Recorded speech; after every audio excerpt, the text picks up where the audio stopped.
ചുമ്മാ ഒരു ദിവസം എന്റെ റീഡിംഗ് ലോഗ് വിസിറ്റ് ചെയ്തപ്പോഴാണ് ഞാൻ ഒരു കാര്യം ശ്രദ്ധിച്ചത്. കൊളീൻ ഹൂവറിന്റെ 14 ബുക്സ് ആണ് ഞാൻ ഇതുവരെ വായിച്ചിട്ടുള്ളത്. ഇതിൽ 5 സ്റ്റാർ റേറ്റിംഗ് മുതൽ 2 സ്റ്റാർ റേറ്റിംഗ് വരെയുള്ള ബുക്സ് ഉണ്ട്. എന്നാൽ പിന്നെ ഇതുവരെ വായിച്ച 14 ബുക്സും ഒന്ന് റാങ്ക് ചെയ്താലോ എന്ന് എനിക്ക് തോന്നി. ഇന്നത്തെ വീഡിയോയില് ഞാൻ ഇതുവരെ വായിച്ചിട്ടുള്ള 14 കൊളീൻ ഹൂവർ ബുക്സ് ഏതൊക്കെയാണ്, പിന്നെ ഓരോ ബുക്കിന്റെ സ്റ്റോറിയുടെ ഒരു ഔട്ട്ലൈൻ വിത്തൗട്ട് സ്പോയിലേഴ്സ്, ഓരോ ബുക്കിനും ഞാൻ കൊടുക്കുന്ന സ്റ്റാർ റേറ്റിംഗ് എന്താണ്, എന്തുകൊണ്ടാണ് ഞാൻ ആ റേറ്റിംഗ് കൊടുത്തത്, ഈ ഓരോ ബുക്കിലും എനിക്ക് ഇഷ്ടമായത് എന്തൊക്കെയാണ്, എന്തൊക്കെ ഇഷ്ടമായില്ല എന്നൊക്കെയാണ് ഞാൻ ഷെയർ ചെയ്യാൻ പോകുന്നത്. കൊളീൻ ഹൂവറിനെ കുറിച്ച് നിങ്ങൾക്ക് ഇതുവരെ അറിയില്ലെങ്കിൽ ഫസ്റ്റ് തന്നെ ചെറിയൊരു ഇൻട്രൊഡക്ഷൻ തരാം. കൊളീൻ ഹൂവർ ഒരു അമേരിക്കൻ ഓത്തർ ആണ്. ഇതുവരെ 26 ബുക്സ് ആണ് പബ്ലിഷ് ചെയ്തിട്ടുള്ളത്. അതിൽ ഒരുപാട് ബുക്സ് റൊമാന്റിക് ഫിക്ഷൻ നോവൽസ് ആണ്. ഇതിൽ നിന്ന് ഡിഫറെന്റ് ആയിട്ട് ഓതർ സൈക്കോളജിക്കൽ ത്രില്ലർ നോവലും പാരനോമൽ ഫിക്ഷൻ നോവലും എഴുതിയിട്ടുണ്ട്. കൊളീൻ ഹൂവറിന്റെ ഭയങ്കര പോപ്പുലർ ആയ ഇറ്റ് എൻഡ്സ് വിത്ത് അസ് എന്ന നോവല് റീസെന്റ് ആയിട്ട് മൂവി ആയിട്ടും റിലീസ് ചെയ്തിട്ടുണ്ട്. വീഡിയോ തുടങ്ങുന്നതിന് മുമ്പ് കുറച്ച് ഡിസ്ക്ലൈമേഴ്സ് പറയാനുണ്ട്. ഇതൊരു റാങ്കിംഗ് വീഡിയോ ആയതുകൊണ്ട് ഡീറ്റെയിൽഡ് ആയിട്ടുള്ള ബുക്ക് റിവ്യൂ പോലെ ആയിരിക്കില്ല. ഓരോ ബുക്കിനെ കുറിച്ചിട്ടും ഹൈ ലെവൽ ആയിട്ടാണ് പറയുന്നത്. ഇതിൽ പറയുന്ന ചില ബുക്സിന്റെ ഒക്കെ ഡീറ്റെയിൽഡ് ബുക്ക് റിവ്യൂ ഞാൻ ഇതിനു മുമ്പ് ചെയ്തിട്ടുണ്ട്. അതിന്റെയൊക്കെ ലിങ്ക്സ് ഞാൻ ഡിസ്ക്രിപ്ഷനിൽ കൊടുക്കാം, നിങ്ങൾക്ക് വേണമെങ്കിൽ ചെക്ക് ചെയ്യാവുന്നതാണ്. ഇതിൽ കൊളീൻ ഹൂവറിന്റെ 26 ബുക്സിൽ ഞാൻ ഇതുവരെ വായിച്ചിട്ടുള്ള 14 ബുക്സ് ആണ് റാങ്ക് ചെയ്തിട്ടുള്ളത്. ഭാവിയിൽ കൂടുതൽ ബുക്സ് വായിക്കുമ്പോൾ ഈ റാങ്കിങ്ങിൽ വ്യത്യാസങ്ങൾ വന്നേക്കാം. പിന്നെ ഇതൊക്കെ ഞാൻ ഫുൾ ആയിട്ട് ബുക്ക് വായിക്കുമ്പോഴും വായിച്ചതിന് ശേഷവും എനിക്ക് തോന്നിയ ഫീഡ്ബാക്കിനെ ബേസ് ചെയ്തിട്ടാണ് റാങ്ക് ചെയ്തിട്ടുള്ളത്. നിങ്ങളുടെ റേറ്റിംഗും അഭിപ്രായങ്ങളും ഒക്കെ ചിലപ്പോൾ വ്യത്യസ്തമായിരിക്കാം. അതുപോലെ ഓരോ ബുക്കും നമ്മൾ ലൈഫിൽ ഏത് സിറ്റുവേഷനിൽ ഇരിക്കുമ്പോഴാണ് വായിക്കുന്നത്, ചൂസ് ചെയ്യുന്ന ബുക്കിന്റെ ഓർഡർ, ഇതെല്ലാം റേറ്റിംഗ് ആൻഡ് റാങ്കിങ്ങിനെ ഇൻഫ്ലുവൻസ് ചെയ്യുമെന്ന് വിശ്വസിക്കുന്ന ഒരാളാണ് ഞാൻ. അതെല്ലാം ഈ ഒരു റാങ്കിങ്ങിനെ ഇൻഫ്ലുവൻസ് ചെയ്തിട്ടുമുണ്ട്. നിങ്ങൾ കൊളീൻ ഹൂവറിന്റെ ബുക്സ് ഓൾറെഡി വായിച്ചിട്ടുണ്ടോ, ഏതൊക്കെ ബുക്സ് ആണ് വായിച്ചത്, അതിന് നിങ്ങളുടെ റേറ്റിംഗ് എന്താണ് എന്നെല്ലാം ഈ വീഡിയോയിൽ കമന്റ് ചെയ്യുക. വീഡിയോ ഇഷ്ടമായ ലൈക്ക് ചെയ്യുക. Also please subscribe to my channel. നമുക്ക് ഈ ബുക്സ് എല്ലാം ലീസ്റ്റ് ടു മോസ്റ്റ് ഫേവറേറ്റ് എന്ന ഓർഡറിൽ നോക്കാം. അതായത് റാങ്ക് 14 മുതൽ ഒന്നാമത്തെ റാങ്ക് വരെ എന്ന ഓർഡറിൽ നോക്കാം. ലാസ്റ്റ് ഒക്കെ ആയിട്ടാണ് എന്റെ 5 സ്റ്റാർ റേറ്റിംഗ് ബുക്സ് ഒക്കെ വരുന്നത്. സോ ഈ വീഡിയോ മിസ്സാക്കാതെ ലാസ്റ്റ് വരെ കാണുക. So let's start. Rank number 14 never never. ഇത് ടാരൻ ഫിഷർ എന്ന ഓതറിന്റെ കൂടെ കൊളീൻ ഹൂവർ കോ-ഓത്തർ ചെയ്ത ബുക്കാണ്. ഞാൻ ഇതുവരെ വായിച്ചതിൽ വെച്ച് എന്റെ ലീസ്റ്റ് ഫേവറേറ്റ് ബുക്കാണിത്. ചാർലി ആൻഡ് സൈലസ് ആണ് ഈ ബുക്കിന്റെ 2 മെയിൻ ക്യാരക്ടേഴ്സ്. ഇവർ ഇപ്പോൾ ഹൈസ്കൂൾ സ്റ്റുഡൻസ് ആണ്. ഇവർ ഓൾറെഡി ഫാമിലി ഫ്രണ്ട്സും ഒക്കെയാണ്. ചെറുപ്പം മുതലേ നല്ല ഫ്രണ്ട്സ് ആയിരുന്നു, ഇപ്പോൾ ലവേഴ്സും ആയി. മെയ്ഡ് ഫോർ ഈച്ച് അതർ എന്ന പോലെയൊക്കെ ആയിരുന്നു അവരുടെ റിലേഷൻഷിപ്പ് പോയിക്കൊണ്ടിരുന്നത്. പെട്ടെന്ന് ഒരു ദിവസം ചാർലി ആൻഡ് സൈലസിന്റെ ഓർമ്മ നഷ്ടപ്പെടും. അവർ ആരാണ്, എവിടെയാണ് ഇപ്പോൾ ഉള്ളത് എന്നൊന്നും രണ്ടുപേർക്കും അറിയില്ല. ഇവരുടെ സ്കൂൾ ഫ്രണ്ട്സും ഫോണിലെ മെസ്സേജസ് ഒക്കെ വെച്ച് ഇവർ താൻ ആരാണെന്ന് കണ്ടുപിടിക്കുന്ന പോലെ ആയിട്ടാണ് കഥ. ഈ ബുക്കിൽ 3 പാർട്സ് ആണ് ഉള്ളത്. ആദ്യത്തെ പാർട്ട് നല്ല ത്രില്ലിംഗ് ആയിരുന്നു. എന്താ സംഭവിക്കുന്നത് എന്ന് അറിയാനായിട്ട് ഭയങ്കര ആകാംക്ഷയൊക്കെ ആയിരുന്നു. സെക്കൻഡ് പാർട്ട് എത്തിയപ്പോൾ ത്രില്ല് കുറച്ച് കുറയാൻ തുടങ്ങി. തേർഡ് പാർട്ട് എത്തിയപ്പോഴേക്കും ഫുൾ അലമ്പാക്കി എന്ന് തന്നെ പറയാം. ക്ലൈമാക്സ് തീരെ കൺവിൻസിംഗ് അല്ലായിരുന്നു. എന്തുകൊണ്ടാണ് ഇവരുടെ ഓർമ്മ നഷ്ടപ്പെടുന്നത് എന്നതിന് പറയുന്ന റീസണ് തീരെ ആക്സെപ്റ്റ് ചെയ്യാൻ പറ്റുന്നതല്ലായിരുന്നു. അത് മാത്രമല്ല ഒരുപാട് ഓപ്പൺ ക്വസ്റ്റ്യൻസ് ഉണ്ടായിരുന്നു. മൊത്തത്തിൽ പറഞ്ഞാല് ബിരിയാണി തരാം എന്ന് പറഞ്ഞ് വിളിച്ചുകൊണ്ട് പോയിട്ട് ലാസ്റ്റ് ബിരിയാണി ഒക്കെ കഴിഞ്ഞു, കുറച്ച് കഞ്ഞിയും പയറും മാത്രമേ ഉള്ളൂ എന്ന് പറയുന്ന പോലത്തെ ഒരു ഫീൽ ആയിരുന്നു ബുക്ക് വായിച്ചു കഴിഞ്ഞപ്പോൾ എനിക്കുണ്ടായത്. ഫസ്റ്റ് പാർട്ടിലെ ആ ഒരു ത്രില്ലിംഗ് നേച്ചർ മാത്രമാണ് എനിക്ക് ഈ ബുക്കിൽ ഇഷ്ടമായത്. സോ ഈ ബുക്കിന് എന്റെ റേറ്റിംഗ് ആണ് 2 stars. Rank number 13 ugly love. ഈ ബുക്കിനെ കുറിച്ചിട്ട് ഇന്റർനെറ്റിൽ നോക്കിക്കഴിഞ്ഞാൽ മിക്സഡ് റിവ്യൂസ് ആയിരിക്കും കാണാൻ സാധിക്കുന്നത്. ചിലർക്ക് നല്ലപോലെ ഇഷ്ടമായിട്ടുണ്ട്, ചിലർക്ക് അത്ര ഇഷ്ടമായിട്ടും ഇല്ല. ഞാൻ ഈ രണ്ടാമത്തെ കാറ്റഗറിയിലാണ് വരുന്നത്. എനിക്ക് ഈ ബുക്ക് അത്ര ഇഷ്ടമായില്ല. ഈ ബുക്ക് ടേറ്റ്, മൈൽസ്, റേച്ചൽ എന്ന 3 ക്യാരക്ടേഴ്സിന്റെ സ്റ്റോറിയാണ്. മൈൽസ് ആൻഡ് റേച്ചൽ ടീനേജ് ടൈമിലെ ലവേഴ്സ് ആണ്. അവരുടെ ലൈഫിൽ നടന്ന ഒരു ഇൻസിഡന്റ് കാരണം അവരുടെ റിലേഷൻഷിപ്പ് ബ്രേക്കപ്പ് ആയി. അത് കഴിഞ്ഞ് 6 വർഷങ്ങൾക്ക് ശേഷമാണ് ടേറ്റ് മൈൽസിന്റെ ലൈഫിൽ വരുന്നത്. ടേറ്റ് മൈൽസിന്റെ ഒരു ഫ്രണ്ടിന്റെ സിസ്റ്റർ ആണ്. മൈൽസ് ഇപ്പോഴും ആ ഫസ്റ്റ് റിലേഷൻഷിപ്പിന്റെ ഹാങ് ഓവറിൽ തന്നെയാണ്. അതുകൊണ്ട് എപ്പോഴും ഇത്തിരി മൂഡിയായിട്ടും കുറച്ച് വിയേർഡ് ആയിട്ടൊക്കെ ആയിരിക്കും ആക്ട് ചെയ്യുന്നത്. മൈൽസ് ആൻഡ് ടേറ്റ് തമ്മിൽ അട്രാക്ട് ആകും. ബട്ട് അവർക്ക് ലവ് എന്ന റിലേഷൻഷിപ്പിലോട്ട് കടക്കാനായിട്ട് പറ്റുന്നില്ല. മൈൽസിന് എന്തുകൊണ്ടാണ് ഫസ്റ്റ് റിലേഷൻഷിപ്പിൽ നിന്ന് മൂവ് ഓൺ ചെയ്യാൻ പറ്റാത്തത്, ടേറ്റ് ആൻഡ് മൈൽസിന്റെ റിലേഷൻഷിപ്പിൽ എന്തെങ്കിലും ഫ്യൂച്ചർ ഉണ്ടോ എന്നതൊക്കെയാണ് ഈ ബുക്കിലെ സ്റ്റോറി. ഈ ബുക്കിലെ ഓതർ പ്രസന്റ് ചെയ്യാൻ ഉദ്ദേശിച്ച പ്രോപ്പർ ക്ലോഷർ ഇല്ലാതെ ഒരു റിലേഷൻഷിപ്പ് ബ്രേക്ക് ആയിട്ട് അതിൽ നിന്ന് മൂവ് ഓൺ ചെയ്യാൻ പറ്റാതെ സ്ട്രഗിൾ ചെയ്യുന്ന ആ ഒരു തീം നല്ലതാണെങ്കിലും for some reason Tate and മൈൽസിന്റെ പോർഷൻ അത്ര നന്നായിട്ടല്ല പോർട്രേ ചെയ്തിരിക്കുന്നത്. സെൽഫ് റെസ്പെക്ട് തീരെ ഇല്ലാത്ത ഒരു ക്യാരക്ടർ ആയിട്ടാണ് ടേറ്റിനെ കാണിക്കുന്നത്. അതുകൊണ്ട് ടേറ്റ് ആൻഡ് മൈൽസ് തമ്മിലുള്ള റിലേഷൻഷിപ്പിൽ ഒരു വാല്യൂ ഉള്ളതുപോലെ നമുക്ക് ഫീൽ ചെയ്യാനായിട്ട് പറ്റുന്നില്ല. ഓൾസോ ഈ ബുക്ക് ടു മച്ച് സ്പൈസി ആണ്. Definitely I will not recommend this book for teenagers. അങ്ങനെ അഗ്ലി ലവിന് എന്റെ റേറ്റിംഗ് 2 സ്റ്റാർസ് ആണ്. Rank number 12 Confess. കൺഫസിന്റെ സ്റ്റോറി നല്ലതാണ്. ഈ ബുക്ക് ഞാൻ മറ്റൊരാൾക്ക് റെക്കമെൻഡ് ചെയ്യുമോ എന്ന് ചോദിച്ചു കഴിഞ്ഞാൽ അതിനുള്ള ആൻസറും യെസ് ആണ്. ബട്ട് പിന്നെ എന്തിനാണ് ഈ ബുക്കിന്റെ റാങ്ക് 12ലോട്ട് പോയത് എന്ന് ചോദിച്ചു കഴിഞ്ഞാൽ അതിനൊരു മെയിൻ റീസൺ ആണുള്ളത്. ഞാൻ ഈ ബുക്ക് വായിച്ചതിന്റെ ഓർഡർ. ഈ ബുക്ക് ഞാൻ റീസെന്റ് ആയിട്ടാണ് വായിച്ചത്. അതായത് ഓൾറെഡി ഒരുപാട് കൊളീൻ ഹൂവർ ബുക്സ് വായിച്ചതിന് ശേഷമാണ് ഞാൻ ഈ ബുക്ക് എടുത്ത് വായിച്ചത്. ഇൻ കേസ് ഞാൻ ഈ ബുക്ക് കൊളീൻ ഹൂവറിന്റെ ബുക്സ് ഒക്കെ വായിച്ച് തുടങ്ങുന്ന ആ ഒരു ടൈമിലാണ് വായിച്ചിരുന്നതെങ്കിൽ ഈ ബുക്കിന്റെ റാങ്ക് കുറച്ചുകൂടി മുന്നോട്ട് പോയേനെ. സ്റ്റോറിയിൽ യൂണിക് ആയിട്ടുള്ള ഒരു ക്യാരക്ടറിനെ ഇൻക്ലൂഡ് ചെയ്തെങ്കിലും ബാക്കിയുള്ള ക്യാരക്ടേഴ്സും സ്റ്റോറി പ്ലോട്ടും എല്ലാം കൊളീൻ ഹൂവറിന്റെ തന്നെ മറ്റു ബുക്സിലൊക്കെ എവിടേക്കോ വായിച്ച പോലത്തെ ഒരു ഫീൽ ചെയ്യും, എന്തോ ഒരു റെപ്പറ്റീഷൻ ഉള്ള പോലെ. അതാണ് ഈ സ്റ്റോറിയും ക്യാരക്ടേഴ്സുമായിട്ട് എനിക്ക് അധികം കണക്ഷൻ കിട്ടാതെ പോയത്. ഓബൺ ആൻഡ് ഓവൺ ആണ് ഈ ബുക്കിലെ രണ്ട് മെയിൻ ക്യാരക്ടേഴ്സ്. സ്റ്റോറിയുടെ തുടക്കം തന്നെ ടീനേജർ ആയിരുന്ന ഓബന്റെ ബോയ് ഫ്രണ്ട് ഹോസ്പിറ്റൽ ബെഡിൽ മരിക്കുന്നത് കണ്ട് സങ്കടത്തോടെ ഓബൺ പോകുന്നതായിട്ടാണ് കാണിക്കുന്നത്. പിന്നീട് കുറച്ച് വർഷങ്ങൾക്ക് ശേഷം ഓബൺ പോർട്ട്ലാൻഡിൽ നിന്നും ഡാലസിലോട്ട് മൂവ് ചെയ്യും, അവിടെ ലൈഫ് തുടങ്ങാനായിട്ട്. ഫിനാൻഷ്യലി സ്ട്രഗിൾ ചെയ്യുന്ന ഓബൺ അങ്ങനെ ഒരു ദിവസം ഹെൽപ്പ് വാണ്ടഡ് എന്ന ഒരു ബോർഡ് കണ്ട് ഒരു ബിൽഡിംഗിലോട്ട് കയറി ചെല്ലും. അപ്പോഴാണ് ഓവനെ മീറ്റ് ചെയ്യുന്നത്. ഓവൻ ഒരു ഡിഫറെന്റ് ആയിട്ടുള്ള ഒരു ജോലി ചെയ്യുന്ന ആളാണ്. ആളൊരു പെയിന്റർ ആണ്. ആളുകൾക്കൊക്കെ അനോണിമസ് ആയിട്ട് അവരുടെ എന്തെങ്കിലും സീക്രട്ട് ഒക്കെ ഒരു കാർഡിൽ എഴുതി ഒരു ബോക്സിൽ ഇടാനായിട്ട് ഓവന്റെ ഷോപ്പിന്റെ ഫ്രണ്ടിൽ ഒരു സെറ്റപ്പ് ഒരുക്കിയിട്ടുണ്ട്. എന്നിട്ട് ആ കൺഫെഷൻസ് ഒക്കെ വെച്ചിട്ട് ഓവൻ പെയിന്റിംഗ് ക്രിയേറ്റ് ചെയ്യും. ഈ ക്രിയേറ്റ് ചെയ്ത പെയിന്റിങ്സ് ഒക്കെ എക്സിബിറ്റ് വെച്ചിട്ട് അത് സെല്ലും ചെയ്യും. അങ്ങനെ ഒരു എക്സിബിറ്റിന്റെ ടൈമിൽ ഹെൽപ്പ് ചെയ്യാൻ വന്നാണ് ഓവൻ ആദ്യമായിട്ട് ഓവനെ മീറ്റ് ചെയ്യുന്നത്. പിന്നീട് അവര് ലവേഴ്സ് ആവും. പക്ഷെ ഓവന് നേരത്തെ അറിയുന്നത് പോലെ ആയിട്ടാണ് ഓവന്റെ POVയിൽ കഥ പറയുമ്പോൾ ഷെയർ ചെയ്യുന്നത്. അവർ തമ്മിൽ എന്ത് കണക്ഷൻ ആണുള്ളത്?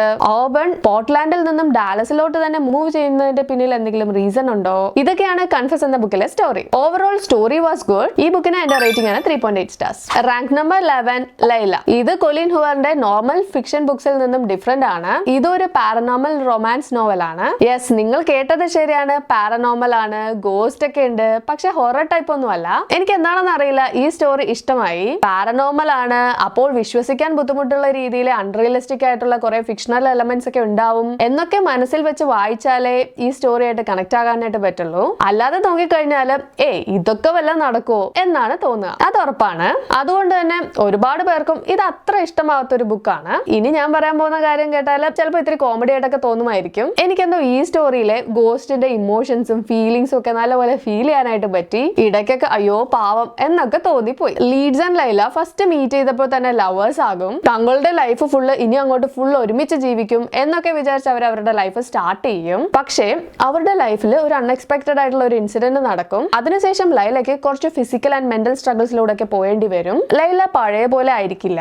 ലീഡ്സ് തന്റെ ആ പഴയ ലൈലയെ തിരിച്ചു കിട്ടാൻ വേണ്ടി എന്താ ചെയ്യുക എന്നൊക്കെ ആലോചിച്ച് അവർ ആദ്യമായിട്ട് മീറ്റ് ചെയ്ത് ആ പഴയ ഹോട്ടലിൽ തന്നെ കൊണ്ടുപോകാമെന്ന് വിചാരിക്കും. അവരുടെ ആ ഫസ്റ്റ് മൊമെന്റ്സ് ഒക്കെ ഒന്ന് റിഫ്രഷ് ചെയ്യാനും ട്രാജഡി ഒക്കെ മായ്ച്ചു കളഞ്ഞ് തങ്ങളുടെ ലൈഫ് ഒന്ന് ഫ്രഷ് ആയിട്ട് റീസ്റ്റാർട്ട് ചെയ്യാനും ഇത് ഹെൽപ്ഫുൾ ആകും എന്നൊക്കെ ഓർത്താണ് ലീഡ്സ് ലൈലയെ അങ്ങോട്ട് കൊണ്ടുപോകുന്നത്. പക്ഷേ അവിടെ എത്തുമ്പോൾ വിചാരിച്ച പോലത്തെ ആ പഴയ എക്സ്പീരിയൻസ് കിട്ടുന്നതിന് പകരം കാര്യങ്ങൾ കുറച്ച് വഷളായിട്ട് കുറച്ച് സ്പൂക്കി ആവാനായിട്ട് തുടങ്ങും. ലീഡ്സ് ആൻഡ് ലൈലയ്ക്ക് എന്ത് അൺനാച്ചുറൽ ഇവന്റ്സ് ആണ് അവിടെ എക്സ്പീരിയൻസ് ചെയ്യേണ്ടി വന്നത്, ലൈലയുടെ സിറ്റുവേഷൻ ബെറ്റർ ആകുമോ ഓർ കുറച്ചുകൂടി വഷളാകുമോ എന്നതൊക്കെയാണ് ഈ ബുക്കിലെ സ്റ്റോറി. ഈ ബുക്ക് എനിക്കൊരു വാവ് ബുക്കായി തോന്നിയുമില്ല, ഒരു വേസ്റ്റ് ബുക്കായിട്ട് തോന്നിയുമില്ല.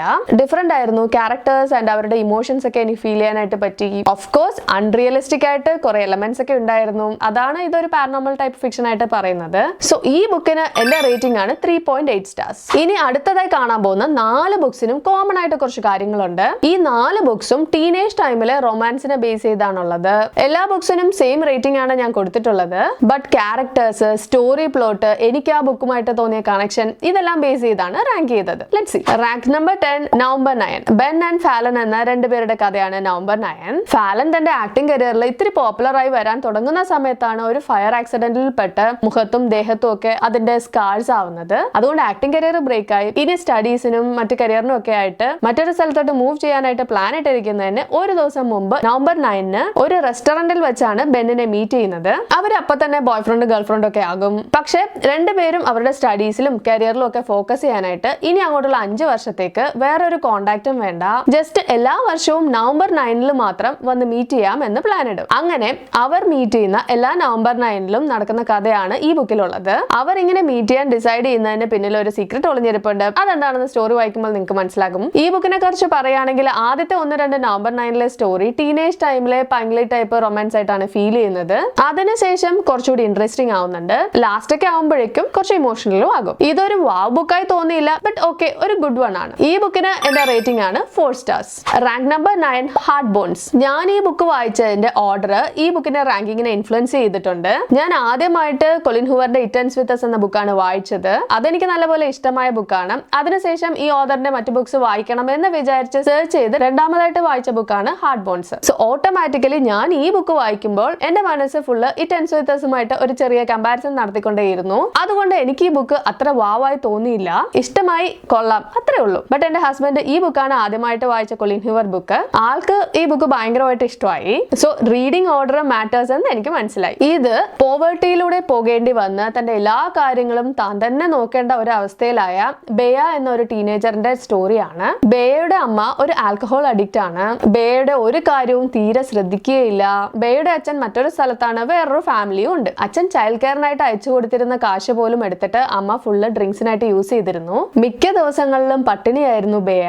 അങ്ങനെ ഒരു ദിവസം അമ്മ മരിക്കും. താമസിക്കാൻ ഒരു സ്ഥലമില്ലാതെ ബേയ തന്റെ അച്ഛന്റെ അടുത്തോട്ട് പോകും. അച്ഛനുമായിട്ട് യാതൊരു കണക്ഷനും ഇല്ലാതിരുന്ന ബേയ അമ്മ മരിച്ച കാര്യമൊന്നും പറയാതെ ജസ്റ്റ് ഒരു വെക്കേഷന് അവിടെ വന്ന് സ്റ്റേ ചെയ്യുന്ന പോലെയായിട്ടാണ് പോകുന്നത്. അവിടെ വെച്ചിട്ട് സാംസൺ എന്ന ഒരാളെ മീറ്റ് ചെയ്യും. എന്നിട്ട് അവർ പരിചയപ്പെട്ടു തുടങ്ങും. അവർ തമ്മിലുള്ള സിമിലാരിറ്റീസ്, ഡിഫറൻസസ്, ഇതൊക്കെയാണ് ബാക്കി കഥ. ഓഥറിന്റെ റൈറ്റിംഗ് സ്റ്റൈൽ നല്ലതാണ്. ക്യാരക്ടേഴ്സ്, അവരുടെ സിറ്റുവേഷൻസ്, അവർ ഫേസ് ചെയ്യുന്ന സ്ട്രഗിൾസ്, ഇതൊക്കെ നമുക്ക് നല്ലപോലെ ഫീൽ ചെയ്യാനായിട്ട് പറ്റുന്നുണ്ട്. ഈ ഒരു സിറ്റുവേഷനിലൂടെ പോകുന്നവരോട് ഒരു എംപത്തി ഫീലിംഗ് മനസ്സിലോട്ട് വരും. Overall it's A good book. ഇത് വായിച്ചതിന്റെ ഓർഡറും പിന്നെ മറ്റു ബുക്സുമായിട്ട് എനിക്ക് തോന്നിയ കണക്ഷനും ഒക്കെ വെച്ച് കമ്പയർ ചെയ്തപ്പോഴാണ് ഈ ബുക്കിന്റെ റാങ്ക് 9 ആയത്. അതല്ലാതെ ഇതിൽ പറയാനായിട്ട് നെഗറ്റീവ് ഒന്നുമില്ല. ഈ ബുക്കിന് എന്റെ റേറ്റിംഗ് ആണ് 4 stars. ഇനി അടുത്ത 2 ബുക്സും ഒരു സീരീസിലെ 2 ബുക്സ് ആണ്. സ്പോയിലേഴ്സ് ഇല്ലാതെ ഷെയർ ചെയ്യാനായിട്ട് ഇത് രണ്ടും ഒരുമിച്ച് പറയുന്നതായിരിക്കും നല്ലത്.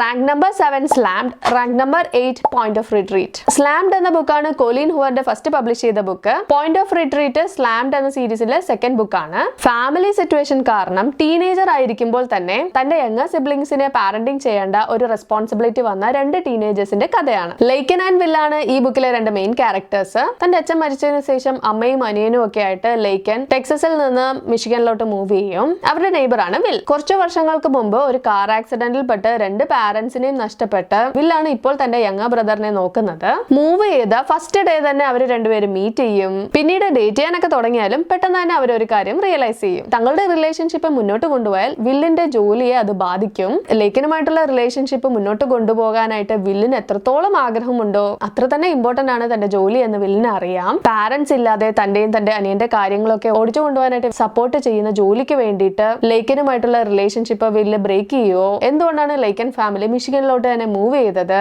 അതിന്റെ പിന്നിൽ എന്തെങ്കിലും സോളിഡ് ആയിട്ടുള്ള റീസൺ ഉണ്ടോ? ലേക്കന്റെയും വില്ലിന്റെയും ലവ് സ്റ്റോറിയുടെ ഫ്യൂച്ചർ എന്താണ് എന്നെല്ലാമാണ് സ്ലാംഡ് എന്ന ബുക്കിലുള്ളത്. ഈ ബുക്കിലെ സ്റ്റോറി നോക്കിക്കഴിഞ്ഞാൽ വലിയ സംഭവമായിട്ടൊന്നും ഇല്ല.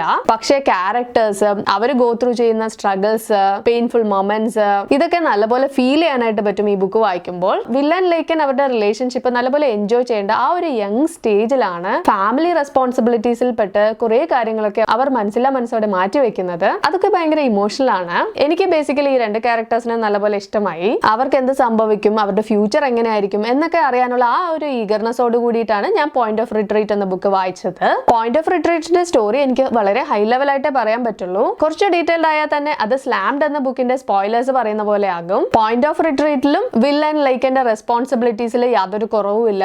സ്റ്റഡീസും ജോലിയുടെ ഇടയിലും ഒക്കെ തങ്ങളുടെ ബ്രദറിന്റെ കാര്യങ്ങളൊക്കെ ഫുള്ളായി നോക്കേണ്ട റെസ്പോൺസിബിലിറ്റി ലേക്ക് ആൻഡ് വില്ലിനുണ്ട്. അതിനിടയിൽ വെച്ചിട്ട് പ്രതീക്ഷിക്കാതെ ഒരു ട്രാജഡി അവരുടെ ലൈഫിൽ ഉണ്ടാകും. സ്ലാംഡ് എന്ന ബുക്കിൽ വിൽ ആൻഡ് ലേക്കൻ എക്സ്പീരിയൻസ് ചെയ്യേണ്ടി വന്ന ആ ലവ് ഓർ വർക്ക് എന്ന സിറ്റുവേഷൻ അവർ എങ്ങനെയാണ് ബാലൻസ് ചെയ്ത് കൊണ്ടുപോയത്, സ്റ്റഡീസ് ആൻഡ് വർക്ക് ഒക്കെ നോക്കി തങ്ങളുടെ യങ്ങർ സിബ്ലിങ്ങിനെ നോക്കി ലേക്കൻ ആൻഡ് വില്ലിന് അവരുടെ ലവ് എത്രത്തോളം മുന്നോട്ട് കൊണ്ടുപോകാൻ പറ്റും, എന്താണ് രണ്ടുപേരുടെ ലൈഫിൽ നടക്കുന്ന ആ ഒരു അൺഎക്സ്പെക്ടഡ് ട്രാജഡി, അതൊക്കെ ഓവർകം ചെയ്ത് വിൽ ആൻഡ് ലേക്കൻ ഒന്നിക്കുമോ എന്നതെല്ലാമാണ് പോയിന്റ് ഓഫ് റിട്രീറ്റിന്റെ സ്റ്റോറി. ഈ 2 ബുക്സും എനിക്ക് ഇഷ്ടമായി. സിമ്പിൾ സ്റ്റോറിയാണ്, ബട്ട് ഇമോഷണൽ ആണ്. പ്രേമിച്ച് ഫ്രണ്ട്സുമായിട്ടൊക്കെ എൻജോയ് ചെയ്ത് നടക്കേണ്ട ആ ഒരു പ്രായത്തിൽ 9 വയസ്സുള്ള അനിയനെ പാരന്റിംഗ് ചെയ്യേണ്ടി വരുന്ന ആ ഒരു സിറ്റുവേഷൻ ഒക്കെ നല്ലപോലെ ഫീൽ ചെയ്യാനായിട്ട് പറ്റും. ഈ 2 ബുക്സിനും എന്റെ റേറ്റിംഗ് ആണ് 4 stars. Rank number 6 regretting you. ഒരു അമ്മയും ടീനേജർ മകളും തമ്മിലുള്ള സ്റ്റോറിയാണ് റിഗ്രറ്റിംഗ് യുള്ളത്. Chris and Morgan teenage lovers ആണ്. മോർഗന് 17 വയസ്സുള്ളപ്പോൾ പ്രഗ്നന്റ് ആകും. സോ ക്രിസ് ആൻഡ് മോർഗൻ വേഗം തന്നെ കല്യാണം കഴിക്കാം എന്ന് തീരുമാനിച്ച് വളരെ യങ് ഏജിൽ തന്നെ അവരുടെ ഫാമിലി ലൈഫ് സ്റ്റാർട്ട് ചെയ്യും.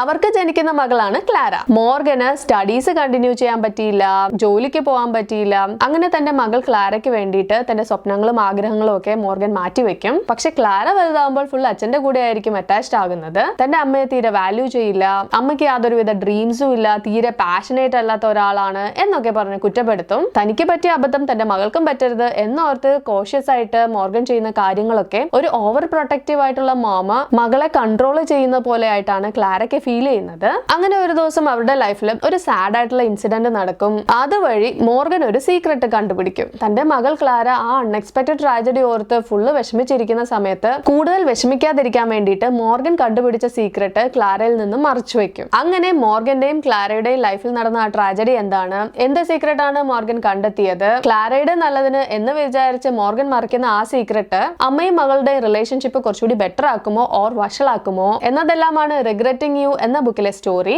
ഈ ബുക്കിലൂടെ ഒരു അമ്മയുടെയും ടീനേജർ മകളുടെയും തമ്മിലുള്ള റിലേഷൻഷിപ്പ് നമുക്ക് നല്ലപോലെ ഫീൽ ചെയ്യാനായിട്ട് പറ്റും. ലൈഫിൽ ഒരു ട്രാജഡി ഉണ്ടാകുമ്പോൾ അതിൽ നിന്നും എങ്ങനെയെങ്കിലും ഒക്കെ കര കയറണം എന്ന് വിചാരിക്കുമ്പോൾ എരുതിയിൽ എണ്ണ ഒഴിക്കുന്ന പോലെ ഒട്ടും പ്രതീക്ഷിക്കാത്ത സീക്രട്ട് ഒക്കെ അറിയുമ്പോഴുള്ള സിറ്റുവേഷൻ അതൊക്കെ റീഡേഴ്സിൽ നല്ലപോലെ ഓർഡർ എത്തിച്ചിട്ടുണ്ട്. സ്റ്റോറിയും ക്യാരക്ടേഴ്സും ഒക്കെ എല്ലാം നന്നായിട്ടുണ്ട്. ഈ ബുക്കിൽ ഒരേ ഒരു ടെസ്റ്റേ ഉള്ളൂ, അത് കഴിഞ്ഞ് ഫുൾ ഇമോഷണൽ ആകും സ്റ്റോറി. ഈ ബുക്കിന് എന്റെ റേറ്റിംഗ് ആണ് 4.5 stars. Rank number 5 all your perfects. കുട്ടികളില്ലാത്തത് കാരണം മാരീഡ് ലൈഫിൽ ഇഷ്യൂസ് വന്ന കപ്പിൾസ് വായിച്ചിരിക്കേണ്ട ഒരു ബുക്കാണിത്. ക്വിൻ തന്റെ ഫിയാൻസെ തന്നെ ചീറ്റ് ചെയ്യുന്നു എന്ന് അറിഞ്ഞ ദിവസമാണ് ഗ്രഹാമിനെ മീറ്റ് ചെയ്യുന്നത്. അവർ പിന്നീട് സ്നേഹിച്ച് കല്യാണമൊക്കെ കഴിക്കും. 7 വർഷങ്ങൾക്ക് മുമ്പ് നടന്ന കഥയാണത്. അവരുടെ റിലേഷൻഷിപ്പിന്റെ ആദ്യത്തെ ദിവസങ്ങളൊക്കെ നന്നായിട്ട് തന്നെയാണ് പോകുന്നത്. പക്ഷെ കുറച്ചു വർഷങ്ങൾക്ക് ശേഷം ഒരു കുട്ടിക്ക് വേണ്ടി പ്ലാൻ ചെയ്ത് പ്രഗ്നന്റ് ആകാതെ ഇരിക്കുമ്പോൾ അവരുടെ മാരീഡ് ലൈഫ് വഷളാവാനായിട്ട് തുടങ്ങും. 7 വർഷങ്ങൾക്ക് ശേഷം കറണ്ടായി നടക്കുന്ന കഥ നൗ എന്നും പഴയ കഥ ദെൻ എന്നും ആൾട്ടർനേറ്റ് ആയിട്ടാണ് ഈ ബുക്കിൽ ഓഥർ ഷെയർ ചെയ്തിട്ടുള്ളത്. കുട്ടികളില്ലാതാകുമ്പോൾ ക്വിൻ ആൻഡ് ഗ്രഹാമിന്റെ മാരീഡ് ലൈഫിൽ വരുന്ന ഇംപെർഫെക്ഷൻസ് അത് അവരെങ്ങനെയാണ് ഓവർകം ചെയ്യുന്നത് എന്നതെല്ലാമാണ് ഓൾ യുവർ പെർഫെക്ട്സ് എന്ന ബുക്കിലെ സ്റ്റോറി. എനിക്ക് ഈ ബുക്ക് ഇഷ്ടമായി. ഈ ബുക്കിന്റെ തുടക്കം ഇത്ര സ്ലോ ആയിട്ട് സ്റ്റാർട്ട് ചെയ്യുന്ന പോലെ ആയിട്ടാണ് എനിക്ക് ഫീൽ ചെയ്തത്. കുറച്ച് കഴിഞ്ഞിട്ട് ക്യാരക്ടേഴ്സ് ആയിട്ടൊക്കെ എനിക്ക് കണക്ട് ചെയ്യാനായിട്ട് പറ്റിയുള്ളൂ. ക്ലൈമാക്സ് നല്ലതായിരുന്നു. കുട്ടികൾ ഉണ്ടായാൽ മാത്രമേ ഒരു മാരീഡ് ലൈഫ് സക്സസ് ആകുള്ളൂ. ഇൻ കേസ് എന്തെങ്കിലും കാരണവശാല് കുട്ടികൾ ഉണ്ടായില്ലെങ്കിൽ അത് കപ്പിൾസ് തമ്മിലുള്ള സ്നേഹം ഇന്റിമസി ഒക്കെ കുറയാനായിട്ട് കാരണമാകുമോ? അങ്ങനെയെങ്കിൽ ഇങ്ങനെ ഒരു സിറ്റുവേഷനിൽ കപ്പിൾസ് അവരുടെ റിലേഷൻഷിപ്പ് സ്ട്രോങ് ആക്കാനായിട്ട് എന്തെങ്കിലും വഴികളുണ്ടോ? ഇതൊക്കെയാണ് ഈ ബുക്ക് വായിച്ചപ്പോൾ എനിക്ക് ഫീൽ ചെയ്യാനായിട്ട് പറ്റിയത്. ഇങ്ങനെ ഒരു സിറ്റുവേഷനിലൂടെ പോകുന്ന കപ്പിൾസ് മസ്റ്റ് ആയിട്ടും ഈ ബുക്ക് വായിക്കുക. You can see the life in a different way. ഈ ബുക്കിന് എന്റെ റേറ്റിംഗ് ആണ് 4.5. Rank number 4 it starts with us. Okay, ഈ book it ends with us എന്ന ബുക്ക് സീരീസിലെ സെക്കൻഡ് ബുക്കാണ്. സോ ഈ ബുക്കിലെ കഥയെ കുറിച്ചിട്ട് എനിക്ക് വളരെ ഹൈ ലെവൽ ആയിട്ട് പറയാൻ പറ്റുള്ളൂ. I don't want to spoil it ends with us. It ends with അസിന്റെ സ്റ്റോറി എവിടെ അവസാനിച്ചുവോ അവിടെ നിന്നാണ് ഇറ്റ് സ്റ്റാർട്ട്സ് വിത്ത് അസിന്റെ കഥ ആരംഭിക്കുന്നത്. ലില്ലി, റൈൽ, അറ്റ്ലസ് എന്ന 3 ക്യാരക്ടേഴ്സ് ആണ് ഈ ബുക്കിലും ഉള്ളത്. ഈ ബുക്കിൽ കൂടുതലായിട്ടും ലില്ലി ആൻഡ് അറ്റ്ലസ് തമ്മിലുള്ള റിലേഷൻഷിപ്പ് ആണ് ഉണ്ടാവുക. ലില്ലിയുടെ ടീനേജ് ടൈമിലെ ലവറായ അറ്റ്ലസിനെ വീണ്ടും റീകണക്ട് ചെയ്യാനായിട്ട് പറ്റുമോ? ലില്ലി ആൻഡ് റൈലിന്റെ മാരേജിന് എന്ത് സംഭവിച്ചു എന്നതൊക്കെയാണ് ഇറ്റ് സ്റ്റാർട്ട്സ് വിത്ത് അസിന്റെ സ്റ്റോറി. ഐ നോ മറ്റു ബുക്സിനൊക്കെ കമ്പയർ ചെയ്ത് ഈ ബുക്കിനെ കുറിച്ച് വളരെ ഷോർട്ട് ആയിട്ടാണ് ഞാൻ പറഞ്ഞിട്ടുള്ളത്. പക്ഷെ ഇറ്റ് എൻഡ്സ് വിത്ത് അസ് എന്ന ബുക്ക് ഇതുവരെ വായിച്ചിട്ടില്ലാത്ത ഒരുപാട് പേര് ഈ വീഡിയോ കാണാനുള്ള ചാൻസ് ഉണ്ട്. സോ അവർക്ക് സ്പോയിലർ ഫ്രീ ആയിട്ട് ഈ 2 ബുക്സും വായിക്കാനായിട്ട് ഇതിൽ കൂടുതൽ എക്സ്പ്ലെയിൻ ചെയ്താൽ പറ്റില്ല. Overall it starts with us നല്ലൊരു ബുക്കാണ്. ഇറ്റ് എൻഡ്സ് വിത്ത് അസ് എന്ന ബുക്ക് വായിച്ചിട്ട് അതിലെ മെയിൻ ക്യാരക്ടേഴ്സ് ആയ ലില്ലി, റൈൽ ആൻഡ് അറ്റ്ലസിന്റെ ലൈഫിൽ എന്തൊക്കെ സംഭവിച്ചു എന്നറിയണം എന്നുള്ളവർക്ക് ഈ ബുക്ക് വായിക്കാവുന്നതാണ്. ഞാൻ ഈ ബുക്കിന് കൊടുക്കുന്ന റേറ്റിംഗ് ആണ് 4.8. Next comes the top 3 books in my list. ഇനിയുള്ള 3 ബുക്സിനും സെയിം റേറ്റിംഗ് ആണ്. 3 ബുക്സും ഒന്നിനൊന്ന് മെച്ചമെന്ന് തന്നെ പറയാം. ഇതിലെ സ്റ്റോറിയുമായിട്ട് എനിക്ക് തോന്നിയ കണക്ഷനെ ബേസ് ചെയ്താണ് റാങ്ക് ചെയ്തിട്ടുള്ളത്. Let's see. Rank number 3 Verity. ഇതൊരു സൈക്കോളജിക്കൽ ത്രില്ലർ ജോണറിൽ വരുന്ന ബുക്കാണ്. ഭയങ്കര ത്രില്ലിംഗ് ആണ്. ഒരു അൺസ്റ്റോപ്പബിൾ റീഡ് ആണ്. ക്ലൈമാക്സിൽ അൺഎക്സ്പെക്ടഡ് ആയിട്ടുള്ള ട്വിസ്റ്റ് ഉണ്ട്. അതെനിക്ക് തീരെ ഗസ് ചെയ്യാനായിട്ടേ പറ്റിയില്ല. സൈക്കോളജിക്കൽ ത്രില്ലർ ആണ്. അതുകൊണ്ട് തന്നെ മൈൻഡ് ഡിസ്റ്റർബ് ചെയ്യുന്ന രീതിയിലെ കുറച്ച് പോർഷൻസ് ഒക്കെ ഉണ്ട്. I would recommend this book for adults. ശരിക്കും വെരിറ്റി ഒരു വെറൈറ്റി നോവൽ ആണ്. വെരിറ്റി, ജെറമി ലോവൻ എന്നിവരാണ് ഈ ബുക്കിലെ മെയിൻ ക്യാരക്ടേഴ്സ്. വെരിറ്റി ഭയങ്കര ഫേമസ് ആയ ഒരു ഓഥർ ആയിരുന്നു. ഒരു കാർ ആക്സിഡന്റിൽ പെട്ട് കോമ സ്റ്റേജിലാവുന്ന വെരിറ്റിക്ക് താൻ ഓൾറെഡി എഴുതി വന്നിരുന്ന സീരീസിലെ ബുക്സ് ഫിനിഷ് ചെയ്യാനായിട്ട് പറ്റാതെ ആകും. വെരിറ്റിയുടെ ഹസ്ബൻഡ് ആണ് അത് കംപ്ലീറ്റ് ചെയ്യാനായിട്ട് ലോവനെ സജസ്റ്റ് ചെയ്യുന്നത്. ലോവൻ റൈറ്റിംഗ് ഫീൽഡിൽ ബിഗിനർ ആണെങ്കിലും തന്റെ ഫിനാൻഷ്യൽ ബുദ്ധിമുട്ടുകൾ കാരണം ഈ ഒരു വലിയ ജോബ് ഓഫർ ആൾ അക്സെപ്റ്റ് ചെയ്യും. വെരിറ്റിയുടെ പഴയ വർക്ക്സും നോട്ട്സും ഒക്കെ വായിക്കാനായിട്ട് ലോവൻ അവരുടെ വീട്ടിൽ വന്നിട്ട് സ്റ്റേ ചെയ്യും. ആ സമയത്ത് വെരിറ്റിയുടെ ഓഫീസിൽ നിന്നും ലോവൻ ഒരു മാനുസ്ക്രിപ്റ്റ് കണ്ടെത്തും. അത് വെരിറ്റി തന്നെ എഴുതിയ ഒരു ഓട്ടോബയോഗ്രഫിയാണ്. അതിലൂടെ ഞെട്ടിപ്പിക്കുന്ന കുറച്ച് സീക്രറ്റ്സ് ലോവൻ അറിയാനിടയാവും. ജെറമിയുമായിട്ട് ഒരു റിലേഷൻഷിപ്പ് സ്റ്റാർട്ട് ചെയ്യുന്ന ലോവൻ താൻ കണ്ടെത്തിയ സീക്രറ്റ്സ് ഒക്കെ ജെറമിയുമായിട്ട് ഷെയർ ചെയ്യുവോ? വെരിറ്റി കോമ സ്റ്റേജിലായ കാർ ആക്സിഡന്റ് എങ്ങനെയാണ് സംഭവിച്ചത്? എന്താണ് ലോവൻ കണ്ടെത്തിയ സീക്രറ്റ്സ്? ഇതെല്ലാമാണ് വെരിറ്റി എന്ന ബുക്കിലെ കഥ. കുറച്ചൊക്കെ മൈൻഡ് ഡിസ്റ്റർബ് ചെയ്യിപ്പിച്ചിട്ടാണെങ്കിലും നല്ലൊരു ത്രില്ലിംഗ് എക്സ്പീരിയൻസ് ആണ് ഈ ബുക്കിലൂടെ എനിക്ക് കിട്ടിയത്. നല്ലൊരു വെറൈറ്റി സ്റ്റോറിയാണ്. ഞാൻ ശരിക്കും എൻജോയ് ചെയ്തു. ത്രില്ലർ ജോണർ ഇഷ്ടമുള്ളവർക്ക് ഈ ബുക്ക് ട്രൈ ചെയ്യാവുന്നതാണ്. ഈ ബുക്കിന് എന്റെ റേറ്റിംഗ് ആണ് 5 stars. Rank number 2 reminders of him. ഇത് ഭയങ്കര ഇമോഷണൽ ആയിട്ടുള്ള ഒരു ബുക്കാണ്. ഈ ബുക്ക് വായിച്ച് ഞാൻ ശരിക്കും കരഞ്ഞിട്ടുണ്ട്. നമ്മുടെ മനസ്സിനെ ഒന്ന് പിടിച്ച് കുലുക്കാൻ പറ്റുന്ന രീതിയിലെ ഒരു സ്റ്റോറിയാണിത്. കെന്ന എന്ന ലേഡി തന്റെ ലൈഫിൽ ഒരു മിസ്റ്റേക്ക് ചെയ്യുന്നു. ആ മിസ്റ്റേക്കിലൂടെ കെന്നയ്ക്ക് നഷ്ടമായത് കെന്നയുടെ ബോയ് ഫ്രണ്ട് സ്കോട്ടിയാണ്. തന്റെ ലവർ നഷ്ടപ്പെട്ടതിന്റെ വിഷമവും താൻ ചെയ്ത മിസ്റ്റേക്കിനോടുള്ള ഒരു കുറ്റബോധവും ഇതിനൊക്കെ പുറമെ കെന്നയ്ക്ക് താൻ ചെയ്ത മിസ്റ്റേക്കിനായിട്ട് ജയിൽ ശിക്ഷ കൂടി അനുഭവിക്കേണ്ടി വരുന്നു. 5 വർഷത്തെ ജയിൽ ശിക്ഷയാണ് വിധിക്കുന്നത്. ജയിൽ ജീവിതം തുടങ്ങുന്ന സമയത്താണ് താൻ പ്രഗ്നന്റ് ആണെന്ന് കെന്ന അറിയുന്നത്. ജയിലിൽ വെച്ച് ജനിക്കുന്ന കുട്ടിയായതുകൊണ്ട് ആ കുട്ടിയുടെ കസ്റ്റഡി റൈറ്റ്സ് ഫുള്ള് സ്കോട്ടിയുടെ പാരന്റ്സിനാണ് കിട്ടുന്നത്. തന്റെ കുട്ടിയുടെ മുഖം പോലും കണ്ടിട്ടില്ലാത്ത കെന്ന ജയിൽ ശിക്ഷ കഴിഞ്ഞ് തന്റെ കുട്ടിയെ എന്തായാലും കാണണം എന്ന് വിചാരിച്ച് സ്കോട്ടിയുടെ പാരന്റ്സ് ഉള്ള ടൗണിലെത്തും. ജയിൽ ശിക്ഷ കഴിഞ്ഞു വന്ന ആളായതുകൊണ്ട് കെന്നയ്ക്ക് ഒരു ജോലി കിട്ടാനായിട്ട് നല്ല ബുദ്ധിമുട്ടായിരുന്നു. എല്ലാം നഷ്ടപ്പെട്ട കെന്നയ്ക്ക് 3 നേരം പ്രോപ്പറായിട്ട് ഫുഡ് കഴിക്കാൻ പോലും പറ്റാതാകും. എന്തൊക്കെ കഷ്ടപ്പാടുകൾ തനിക്ക് സഹിക്കേണ്ടി വന്നാലും തന്റെ മകളുടെ മുഖം ഒരു നോക്ക് കാണണം എന്ന് മനസ്സിലുറപ്പിച്ച് വന്ന കെന്ന ലെഡ്ജർ എന്ന ഒരാളെ മീറ്റ് ചെയ്യും. അവർ തമ്മിൽ ചെറിയൊരു ഇഷ്ടമൊക്കെ തോന്നി ഒരു റിലേഷൻഷിപ്പ് സ്റ്റാർട്ട് ചെയ്യുമ്പോഴാണ് കെന്ന ഒരു കാര്യം മനസ്സിലാക്കുന്നത്. ലെഡ്ജറിന് തന്റെ മകളുടെ ലൈഫിൽ വലിയൊരു സ്ഥാനമുണ്ട്. ലെഡ്ജർ വഴി മാത്രമേ തനിക്ക് തന്റെ മകളുടെ അടുത്ത് എത്താനായിട്ട് പറ്റുള്ളൂ. അതുപോലെ കെന്ന ആരാണെന്ന് തിരിച്ചറിയുമ്പോൾ ലെഡ്ജറിന് അവർക്കിടയിൽ തോന്നിയ ലവ് റിയൽ ആണോ ഓർ സെൽഫിഷ് ആയിട്ട് കെന്ന ലവ് ആക്ട് ചെയ്തതാണോ എന്നൊക്കെ തോന്നും. ലെഡ്ജർ ശരിക്കും ആരാണ്? കെന്നയുടെ കുട്ടിയുടെ ലൈഫിൽ ലെഡ്ജറിന് എന്ത് സ്ഥാനമാണുള്ളത്? കെന്നയ്ക്ക് തന്റെ കുട്ടിയെ കാണാൻ പറ്റുമോ? സ്കോട്ടിയുടെ പാരന്റ്സ് കെന്നയുടെ മിസ്റ്റേക്ക് ക്ഷമിച്ച് കെന്നയെ അക്സെപ്റ്റ് ചെയ്യുമോ? എന്തുകൊണ്ടാണ് കെന്ന തന്റെ ബോയ് ഫ്രണ്ട് നഷ്ടമാകുന്ന രീതിയിൽ ആ ഒരു മിസ്റ്റേക്ക് ചെയ്തത്? ഇതൊക്കെയാണ് റിമൈൻഡേഴ്സ് ഓഫ് ഹിം എന്ന ബുക്കിന്റെ സ്റ്റോറി. മകളെ ഒരു നോക്ക് കാണാനായി കഷ്ടപ്പെടുന്ന ആ ഒരു അമ്മയുടെ ഫീലിംഗ്, അറിയാതെ ചെയ്ത ഒരു മിസ്റ്റേക്ക് കെന്നയുടെ ലൈഫിനെ എങ്ങനെയാണ് മാറ്റിമറിച്ചത്, ചെയ്ത തെറ്റിനോട് ക്ഷമ ചോദിക്കാനായിട്ട് റെഡിയായ കെന്നയുടെ മനസ്സ്, ഇതൊക്കെ നല്ല പോലെ ഫീൽ ചെയ്യാനായിട്ട് പറ്റും ഈ ബുക്ക് വായിക്കുമ്പോൾ. നമ്മൾ ഒരുപാട് പേരും മറ്റുള്ളവർ നമ്മളോട് ചെയ്ത മിസ്റ്റേക്സ് ക്ഷമിക്കാനായിട്ട് മിക്ക സമയങ്ങളിലും തയ്യാറാകാറില്ല. പക്ഷെ തെറ്റ് ചെയ്ത ആള് ആ സമയത്ത് പോകേണ്ടി വന്ന മാനസികാവസ്ഥ എന്തായിരുന്നു, അതിനുശേഷം ആ തെറ്റിനെ കുറിച്ച് ഓർത്ത് അനുഭവിക്കുന്ന കഷ്ടപ്പാടുകൾ, ഇതൊന്നും തിരിച്ചറിയാനായിട്ട് നമ്മൾ തയ്യാറാകാറില്ല. ശരിക്കും ക്ഷമിക്കാൻ പാടില്ലാത്തതായ തെറ്റുണ്ടോ? ഒന്ന് ക്ഷമിച്ചു കഴിഞ്ഞാൽ നമ്മുടെ ലൈഫിൽ അത് എന്തൊക്കെ മാറ്റങ്ങൾ കൊണ്ടുവരും എന്നൊക്കെ എമ്പത്തിയോടുകൂടി കുറെ കാര്യങ്ങൾ ചിന്തിപ്പിച്ച ബുക്കാണിത്. ഇതൊരു മസ്റ്റ് റീഡ് ബുക്കാണ്. ഈ ബുക്കിന് എന്റെ റേറ്റിംഗ് ആണ് 5 stars. ഇനി the top most rank 1 it ends with us. ഇത് one of my most favourite ബുക്കാണ്. ഇതുവരെ ഞാൻ വായിച്ചിട്ടുള്ള കൊലീൻ ഹൂവർ ബുക്സിൽ ടോപ്പ് പൊസിഷനിലുള്ളത് ഈ ബുക്കാണ്. ഈ ബുക്കിന്റെ ഒരു റിവ്യൂ വിത്തൗട്ട് സ്പോയിലറും വിത്ത് സ്പോയിലറോട് കൂടിയിട്ടുള്ള ഒരു ബുക്ക് സമ്മറി വീഡിയോസ് ഒക്കെ ഞാൻ ഇതിനു മുമ്പ് പോസ്റ്റ് ചെയ്തിട്ടുണ്ട്. ലിങ്ക് ഒക്കെ ഞാൻ ഡിസ്ക്രിപ്ഷനിൽ കൊടുക്കാം. ഈ സൊസൈറ്റിയിൽ ഇപ്പോഴും നിലനിൽക്കുന്ന ഒരു ഇഷ്യൂനെ ബേസ് ചെയ്തിട്ടുള്ള ഒരു സ്റ്റോറിയാണിത്. ഇത് നമ്മെ പല രീതിയിലും ചിന്തിപ്പിക്കുന്ന ബുക്കാണ്. ഈ ബുക്കിലെ ക്യാരക്ടേഴ്സ്, അവർ ഫേസ് ചെയ്യേണ്ടി വന്ന സ്ട്രഗിൾസ്, ഇതൊക്കെ നമുക്ക് ഫുൾ ആയിട്ട് ഈ ബുക്ക് വായിക്കുമ്പോൾ ഫീൽ ചെയ്യാനായിട്ട് പറ്റും. ഓഥറിന്റെ റൈറ്റിംഗ് സ്റ്റൈലും നല്ലതാണ്. എല്ലാ ക്യാരക്ടേഴ്സിന്റെ ഷൂസിൽ നിന്നും അവർ ഗോ ത്രൂ ചെയ്യുന്ന മൊമെന്റ്സ് ഒക്കെ എമ്പത്തിയോട് കൂടി ഫീൽ ചെയ്യുന്ന രീതിയിലാണ് സ്റ്റോറി പോകുന്നത്. ഇത് ഒരു മസ്റ്റ് റീഡ് ബുക്കാണ്. എസ്പെഷ്യലി ഒരു ടോക്സിക് റിലേഷൻഷിപ്പിലൂടെ പോകുന്നവരും ഓർ ഒരു ടോക്സിക് റിലേഷൻഷിപ്പിലൂടെ പോകുന്ന പാരന്റ്സിന്റെ കൂടെ വളരുന്നവരും ഈ ബുക്ക് മസ്റ്റ് ആയിട്ട് വായിക്കുക. ലില്ലി, റൈൽ ആൻഡ് അറ്റ്ലസ് ആണ് ഈ ബുക്കിലെ 3 മെയിൻ ക്യാരക്ടേഴ്സ്. ലില്ലിയുടെ ടീനേജ് ടൈമിലെ ബോയ് ഫ്രണ്ട് ആണ് അറ്റ്ലസ്. അവരുടെ സ്റ്റോറി ലില്ലിയുടെ ജേർണലിലൂടെയാണ് ഓഥർ നമുക്ക് ഷെയർ ചെയ്യുന്നത്. ലില്ലി ഡൊമസ്റ്റിക് വയലൻസ് കണ്ടു വളർന്ന ഒരാളാണ്. അച്ഛൻ എപ്പോഴും അമ്മയെ തല്ലുന്നത് കണ്ടു വളർന്ന ലില്ലിക്ക് അച്ഛന് ഭയങ്കര വെറുപ്പായിരുന്നു. അമ്മയ്ക്ക് അച്ഛനെ ഒന്ന് ഉപേക്ഷിച്ചൂടെ എന്നൊക്കെ ലില്ലി എപ്പോഴും വിചാരിക്കുമായിരുന്നു. റൈൽ ഒരു ന്യൂറോ സർജൻ ആണ്. ലില്ലിയും റൈലും കണ്ടുമുട്ടുന്നു, അവർ തമ്മിൽ ഇഷ്ടമാവുന്നു, അവർ കല്യാണവും കഴിക്കുന്നു. തന്റെ അച്ഛനെ പോലുള്ള ഒരാളെ ഒരിക്കലും കല്യാണം കഴിക്കില്ല എന്ന് മനസ്സിലുറപ്പിച്ച ലില്ലിക്ക് ഇൻ കേസ് റൈലിൽ നിന്നും ഡൊമസ്റ്റിക് വയലൻസ് എക്സ്പീരിയൻസ് ചെയ്യേണ്ടി വന്നാൽ ലില്ലിയുടെ റെസ്പോൺസ് എന്തായിരിക്കും? ലില്ലിയും തന്റെ അമ്മയെ പോലെ എല്ലാം സഹിച്ച് ഹസ്ബൻഡിന്റെ കൂടെ കഴിയുമോ ഓർ ടോക്സിക് റിലേഷൻഷിപ്പിൽ നിന്നും പുറത്തു വരുമോ എന്നതാണ് ഈ ബുക്കിലെ സ്റ്റോറി. ഈ ബുക്കിലെ ക്ലൈമാക്സ് ഭയങ്കര സ്ട്രോങ് ആയിട്ടാണ് ഓഥർ എഴുതിയിട്ടുള്ളത്. വല്ലാതെ അങ്ങ് മനസ്സിനെ പിടിച്ച് കുലുക്കും. അത് ഫുൾ ആയിട്ട് ഇപ്പോഴും എന്റെ മനസ്സിൽ കിടപ്പുണ്ട്. ക്യാരക്ടേഴ്സും സ്റ്റോറി പ്ലോട്ടും അവർ ഗോ ത്രൂ ചെയ്യുന്ന ഇമോഷണൽ റോളർ കോസ്റ്റർ മൊമെന്റ്സും എല്ലാം ഫുൾ ആയിട്ട് എനിക്ക് കണക്ട് ആയ ഒരു ബുക്കാണിത്. It ends with us is a must read book. ഈ ബുക്കിന് ഞാൻ കൊടുക്കുന്ന റേറ്റിംഗ് ആണ് 5 stars. അപ്പോൾ ഇതൊക്കെയാണ് ഞാൻ ഇതുവരെ വായിച്ചിട്ടുള്ള 14 Colleen Hoover books and it's ranking. ഇതില് ഇറ്റ് എൻഡ്സ് വിത്ത് അസിന്റെ with and without spoilers, reminders of him, Verity, all your perfects, November 9 എന്നീ ബുക്സിന്റെ ഒക്കെ ഒരു ഡീറ്റെയിൽഡ് റിവ്യൂ ഞാൻ ഇതിനു മുമ്പ് പോസ്റ്റ് ചെയ്തിട്ടുണ്ട്. അതിന്റെ ലിങ്ക്സ് ഒക്കെ ഞാൻ ഡിസ്ക്രിപ്ഷനിൽ കൊടുക്കാം. നിങ്ങൾക്ക് വേണമെങ്കിൽ ചെക്ക് ചെയ്യാവുന്നതാണ്. കൊലീൻ ഹൂവറിന്റെ 26 ബുക്സും വായിക്കണമെന്നതാണ് എന്റെ ആഗ്രഹം. അങ്ങനെ എല്ലാ ബുക്സും വായിച്ചു കഴിയുമ്പോൾ ഇതുപോലെ ഒരു അൾട്ടിമേറ്റ് റാങ്കിങ് വീഡിയോ നമുക്ക് ഒന്നുകൂടി ചെയ്യാം. നിങ്ങൾ ഇതിൽ ഏതൊക്കെ ബുക്കൊക്കെ വായിച്ചിട്ടുണ്ട് എന്ന് കമന്റ് ചെയ്യുക. Hope this video was helpful. മറ്റൊരു ബുക്ക് റിലേറ്റഡ് വീഡിയോയിൽ നമുക്ക് വീണ്ടും കാണാം. ബൈ.